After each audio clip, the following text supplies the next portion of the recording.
Assalamualaikum warahmatullahi wabarakatuh. Perkenalkan, nama saya Aldi Kurniawan dengan nomor pokok mahasiswa 101209115B. Program Studi Manajemen S1.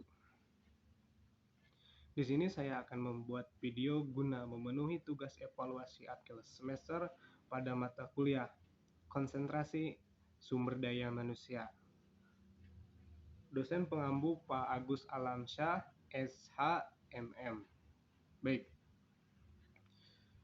Perencanaan tenaga kerja, manpower planning dan prosesnya.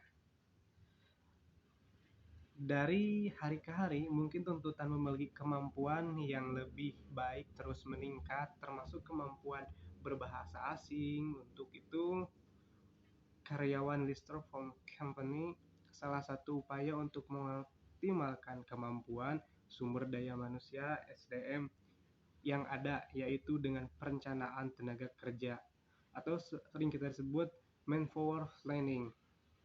Perencanaan tenaga kerja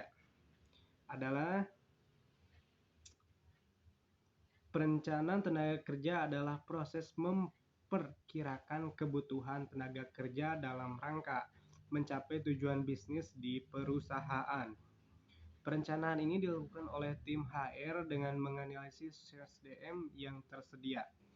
Perencanaan tenaga kerja dilakukan saat akhir atau awal tahun. Proses ini terdiri dari beberapa tahap. Proses perencanaan tenaga kerja, tahap pertama yaitu menetapkan tujuan perencanaan kerja. Kemudian, dari tujuan perencanaan tenaga kerja itu dilakukan dengan menyesuaikan arah rencana perusahaan. Langkah pertama yang dilakukan yaitu mendefinisikan tujuan perencanaan. Contohnya, meningkatkan produksi, menambah penjualan, ekspansi bisnis, serta lain-lainnya. Kemudian yang kedua, menetapkan sumber daya manusia. Nah, termasuk tahap ini selanjutnya yaitu menetapkan data demografis, yaitu kebutuhan pada setiap individu atau lokasi tertentu, baik perusahaan. Dengan cara data-data tersebut meliputi jumlah, usia, peran, jabatan, gaji, performa, serta produktivitas, serta lainnya.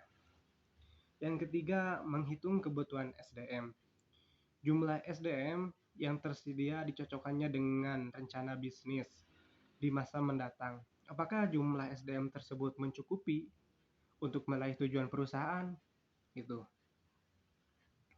Yang keempat, menetapkan rencana tenaga kerja nih. Setelah kebutuhan tenaga kerja disetujui, setiap departemen HR menentukan rencana selama 1 tahun mendatang. Termasuk diantaranya biaya perekrutan gaji, serta kenaikan gaji per tahun. Rencana ini menjadi arahan dalam perekrutan peran yang dibutuhkan dalam organisasi serta perusahaan. Yang kelima, rekrutmen. Dengan mempertimbangkan berbagai faktor seperti keterampilan yang dibutuhkan, HR melakukan rekrutmen. HR juga menentukan metode yang paling tepat untuk merekrut karyawan baru.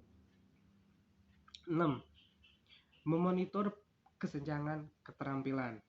Antara lain, setelah memenuhi kebutuhan SDM, HR menganalisis kemampuan yang dimiliki masing-masing karyawan serta ada kesenjangan di antaranya. Yang ketujuh, mengadakan pelatihan. Jika dirasa ada kesenjangan keterampilan di antara karyawan, HR akan mengadakan pelatihan untuk menjembatani hal tersebut. Pelatihan juga diadakan untuk membantu karyawan untuk meningkatkan kemampuannya. Yang terakhir, ada evaluasi. HR mengevaluasi perencanaan tenaga kerja yang sudah dijalankan. Apakah rencana tersebut sudah berjalan dengan baik? Apakah rencana yang dijalankan membantu mencapai tujuan dari perusahaan? Baik, mungkin penjabaran mengenai perencanaan tenaga kerja, manpower planning, serta prosesnya dicukupkan. Mohon maaf apabila saat penyampaian terlalu cepat untuk penyampaiannya, serta ada kata-kata yang kurang bisa atau dipahami. Mohon maaf itu semua atas keliruan saya sendiri.